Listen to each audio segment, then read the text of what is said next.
नमस्कार बच्चों, आज मैं आपके सामने फीचर व आलेख लेखन के बारे में बताने जा रही हूँ। फीचर क्या है? फीचर किसी वस्तु, घटना, स्थान या व्यक्ति विशेष की विशेषताओं को उद्घाटित करने वाला विशिष्ट आलेख है, जिसमें काल्पनिकता, तथ्य, घटनाएं, विचार, भावनाएं आदि एक साथ उपस्थित रहते हैं। संक्षेप में कहा जा सकता है कि फीचर मनोरंजक ढंग से लिखा गया विशिष्ट आलेख है। अब फीचर में कौन से गुण होने चाहिए? फीचर का पहला गुण है विश्वसनीयता। एक श्रेष्ठ फीचर लेखक विश्वसनीय साक्ष्यों के सहारे तथ्यों को प्रस्तुत करने को अपना धर्म समझता है और आवश्यकता पड़ने पर नवीन तथ्यों को फीचर में सम्मिलित करने के क्रम में भी वह सत्य की विषय वस्तु जो परक व्याख्या है उसी को करता है और साथ ही साथ कल्पनाशीलता का पुट देकर रचना को रोचक व विनोदप्रिय बनाता है।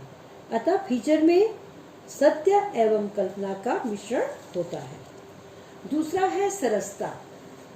फीचर लेखन के अंतर्गत तथ्यों को सरल, स्पष्ट व रसपूर्ण शैली में अभिव्यक्त किया जाता है। तीसरा, प्रचलित शब्दावली।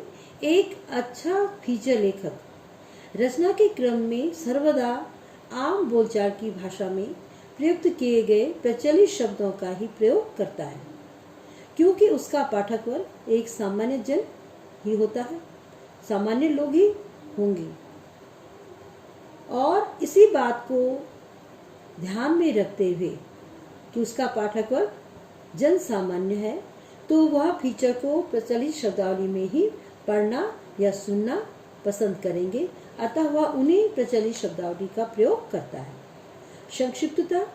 समाचार पत्र पत्रिकाओं में तथ्यों और सत्य को कहाँ, कितना और किस प्रकार स्थान दिया जाए, इसका निर्धारण फीचर लेखक ही करता है। पांचवा है प्रासंगिकता।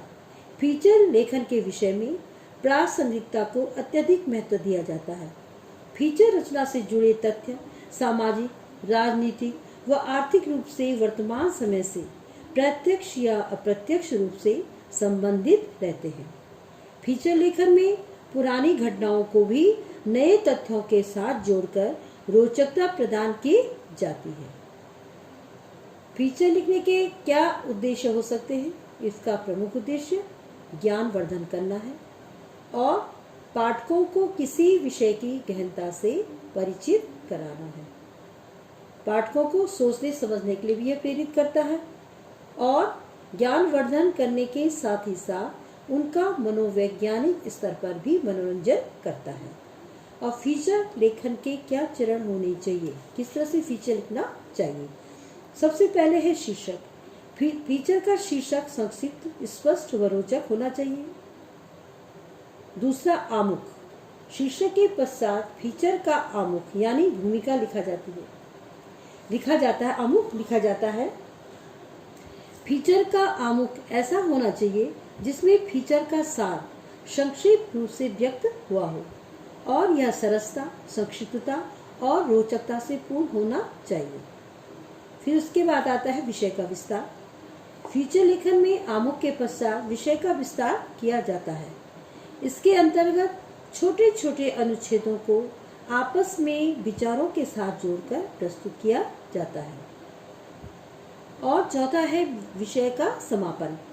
प्राय फीचर के समापन वाले अनुच्छेद में निष्कर्ष निहित होता है, किंतु कई बार इसमें लेखक द्वारा पाठकों को सोचने हेतु बाध्य करने वाले नए विचार सूत्र भी दे दिए जाते हैं। अब आगे है फीचर लेखन के क्या तत्व हैं। किसी भी फीचर लेखन में निम्नलिखित तत्व होते हैं। सबसे पहले है कल्पना। कल्पना का होना अनिवार्य है। विषय का निर्धारण कर लेने के पश्चात फीचर लेखक विषय के अनुरूप ही कल्पनाएं करता है और कल्पना के द्वारा कुछ नया और मौलिक प्रस्तुत करने की कोशिश करता है। उसके बाद है तथ्य। चूंकि तथ्यों के आधार पर ही बात कही जाती है, इसलिए तथ्यों की प्रस्तुति मनोरंजक सरस एवं रोचक होनी चाहिए। तीसरा है लेखन कला। वास्तव में फीचर चिंतन का तथ्यात्मक एवं जो रचनात्मक प्रस्तुतिकरण है, इसमें सरल, संक्षिप्त, सरस एवं रोचक शब्दों का प्रभावी ढंग से प्रयोग किया जाना ही है। अपनापन लिए हुए इसकी भाषा में मुहावरों, लोकोक्तियों एवं सूक्तियों का सही एवं सार्थक प्रयोग किया जाना चाहिए। आगे है, अब फीचर कितने प्रकार के होते हैं? फीचर लेखन के विषय अनंत है और वह किसी भी प्रकार की सीमाओं से मुक्त है, लेकिन फिर भी कुछ श्रेणियां हैं जिसमें हम फीचर को विभाजित कर सकते हैं। जैसे पहला है सामाजिक और सांस्कृतिक फीचर। इसमें सामाजिक रीति रिवाज, रहन सहन, मेलों, त्योहारों, सांस्कृतिक विरासत, इसके बारे में बताया जाता है। घटनापरक फीचर, इसमें आंदोलन, अकाल, दुर्घटना, दंगा, धरना आदि से संबंधित फीचर शामिल किए जाते हैं।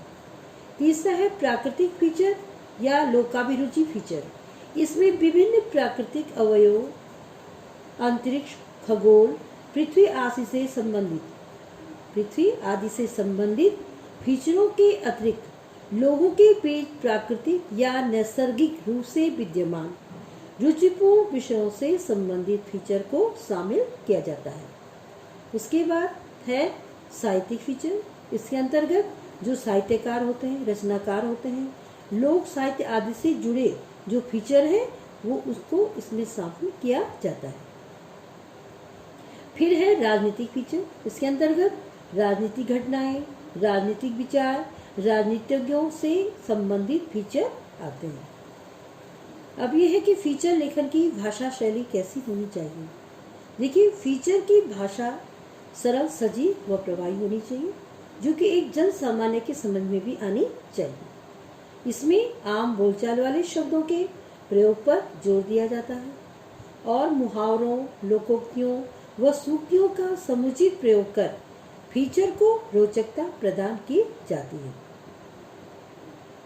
वाक्यों का गठन अनेक रूपता को ध्यान में रखकर करते हैं। एक अच्छा जो फीचर लेखक होता है उसके अंतर्गत किन गुणों का होना आवश्यक है, और जब उसके अंदर ये गुण होंगे तभी वह एक अच्छा फीचर लेखक होगा। तो फीचर लेखक के अंदर भावना प्रधान और उसके हृदय का सरस होना आवश्यक है। फीचर की विषय वस्तु में अपनी संवेदना को अभिव्यक्त करने की क्षमता भी होनी चाहिए और फीचर लेखक को तथ्यों के उतार चढ़ाव की भी अच्छी समझ होनी चाहिए। उचित जो चयन, शब्दों के जो उचित चयन है वह अपनी जो उनकी शैली है उसमें अभिव्यक्ति करने में पारंगत होना चाहिए और जो पाठक वर्ग के रूप में सामान्य जन की अनदेखी नहीं करनी चाहिए। इस तरह से फीचर के अनेक गुण हैं और फीचर किस तरह से लिखा जाना चाहिए ये मैंने आपको बताया है। अब आता है आलेख। आलेख लेखन क्या है? अब आलेख का अर्थ है संपूर्ण लेख और आलेख लेख एक निबंध का ही रूप है क्योंकि इसमें विचारों की प्रधानता होती है। गद्य लेखन के इस विधा के अंतर्गत किसी विषय विशेष पर विचारों की जो श्रृंखलाबद्ध, तर्कपूर्ण एवं विश्लेषणात्मक जो प्रस्तुति की जाती है वह आलेख है। तो आलेख को परिभाषित करते हुए हम कह सकते हैं कि पत्र पत्रिकाओं में प्रकाशित किसी भी वर्णनात्मक अथवा विवेचनात्मक निबंध, लेख अथवा रचना को आलेख कहते हैं। आलेख में किसी वस्तु, विचार, घटना अथवा स्थिति की समीक्षा एवं उसका विवेचन किया जाता है। अब आलेख लेखन के क्या चरण होने चाहिए, वो किस तरह से लिखा जाना चाहिए? आलेख लेखन के मुख्य चरण निम्नलिखित है। पहला क्या है? भूमिका। क्या है? भूमिका। आलेख लेखन के मुख्य चरणों के अंतर्गत सबसे पहले क्या आता है? भूमिका। भूमिका शीर्षक के अनुरूप और संक्षिप्त होनी चाहिए। विषय का प्रतिपादन, इसके अंतर्गत विषय का वर्गीकरण, रूप, आकार एवं क्षेत्र आते हैं। तुलनात्मक चर्चा, विषय वस्तु का तुलनात्मक विश्लेषण के अंतर्गत किया जा सकता है और निष्कर्ष, इसमें संपूर्ण आलेख का सार समाहित रहता है। निष्कर्ष, कंक्लूजन है। अब आलेख लेखन के में ध्यान देने योग्य बातें हैं। तथ्यों एवं आंकड़ों आदि का उल्लेख पूर्ण स्पष्टता के साथ करना चाहिए। वैचारिक एवं तकनीक कुशल भाषा का प्रयोग करना चाहिए। भाषा सरल, सहज एवं रोचक होनी चाहिए। आलेख के अंतर्गत भ्रामक अथवा संदिग्ध जो सूचनाएं हैं, जिसमें संदेह हो, भ्रमित करने जाने वाली जो सूचनाएं हैं, उनको सम्मिलित नहीं करना चाहिए। आलेख का जो आमुख अर्थात भूमिका और समाप्ति, निष्कर्ष वाला भाग रोचक एवं उद्देश्यपूर्ण होना चाहिए। इस तरह से बच्चों, आप आलेख और फीचर के गुणों को, चरणों को सामने रख करके आलेख और फीचर को लिख सकते हैं अपनी भाषा शैली में। सभी लोगों की अपनी अपनी अभिव्यक्ति होती है, इसलिए इसमें परिवर्तन हो सकता है, लेकिन जो उसके सूत्र हैं वो उसी तरह से होना चाहिए कि पहले भूमिका, फिर विषय का विस्तार। तो अलग अलग आलेख में क्या है, आलेख में संपूर्ण लेख होता है, एक विवेचनात्मक लेख होता है, और फीचर में क्या होता है, मनोरंजकता का पुट होता है। अब मैं यहाँ पे समाप्त कर रही हूँ। आशा है आप लोग इसको लिखेंगे।